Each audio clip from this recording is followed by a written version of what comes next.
آپ 100 مرتبہ کرتے ہیں، 200 مرتبہ کرتے ہیں، ایک تسبیح کرتے ہیں، بعض اوقات لوگ لاکھ دفعہ آیت کریمہ بیٹھ کے کر رہے ہوتے ہیں. تو اب ہمیں تو نہیں پتا کہ اس لاکھ دفعہ سے اللہ تعالیٰ راضی ہوئے ہیں یا نہیں. ویسے اس نے جب کہا ہی نہیں، مانگا ہی نہیں لاکھ دفعہ، تو ہم نے اپنے پاس سے بنا لیے. نہیں، میرے خیال ہے 1.25 لاکھ ہے، شاید میں غلطی کر رہی ہوں. پتہ نہیں 25 اور کس نے بڑھائے ہیں، کس نے اپنے ہاتھ میں قانون لے لیا.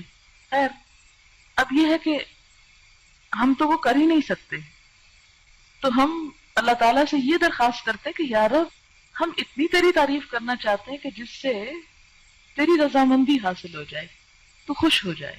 سبحان اللہ وبحمدہ عدد خلقہ ورضا نفسہ وزنۃ عرشہ ومداد کلماتہ. سبحان اللہ، پاک ہے اللہ، یا پاکی اللہ کے لیے ہے.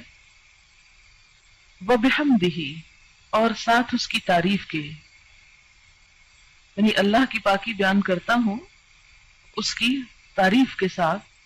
کتنی پاکی بیان کرتا ہوں، کتنی تسبیح کرتا ہوں؟ عدد، تعداد، گنتی، خلق ہی، اس کی مخلوق کی، یعنی جتنی اس کی مخلوق کی تعداد ہے اتنی دفعہ میں اللہ کی تسبیح کر رہا ہوں. تو اب جب ہم تسبیح کرتے ہیں، جیسے تسبیح پڑھتے ہیں دانوں کے اوپر، تو ہم کہتے ہیں سبحان اللہ سبحان اللہ سبحان اللہ سبحان اللہ، یا انگلیوں کے اوپر پڑھ رہے ہیں آپ، تو ایک وقت میں آپ کتنی دفعہ پڑھ سکتے ہیں؟ مثلا 1 منٹ میں چند دفعہ ہی پڑھیں گے نا.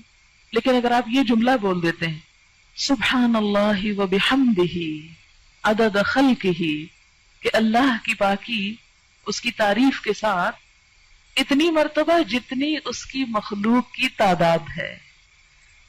اور اللہ تعالیٰ کی مخلوق کی تعداد کتنی ہے؟ اللہ تعالیٰ خود فرماتے ہیں وَإِن تَعُدُّوا نِعْمَتَ اللَّهِ لَا تَحْصُوهَا.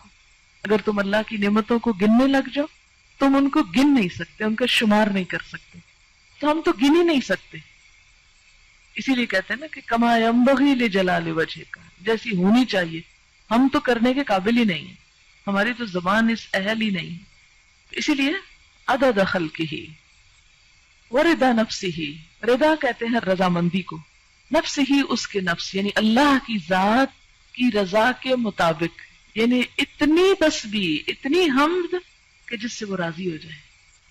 وزنۃ عرشہ، اور اس کے عرش کے وزن کے مطابق.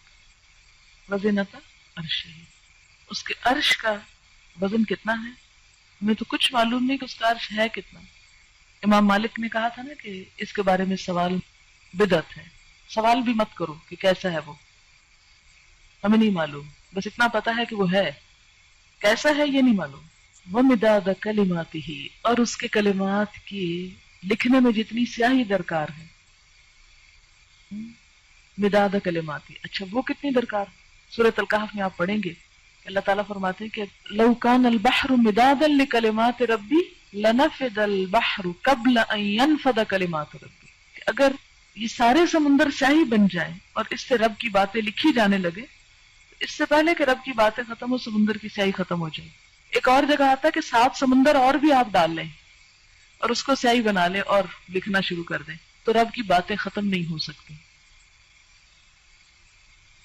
تو پھر اس کے لیے کتنی سیاہی چاہیے ہوگی، ہم تو اس کے بارے میں امیجن بھی نہیں کر سکتے. فرمایا جتنی چاہیے وہ مداد کلمات، کہ اس کے کلمات جتنے ہیں ان کو لکھنے کے لیے جتنا وہ مٹیریل چاہیے اس سب کے برابر.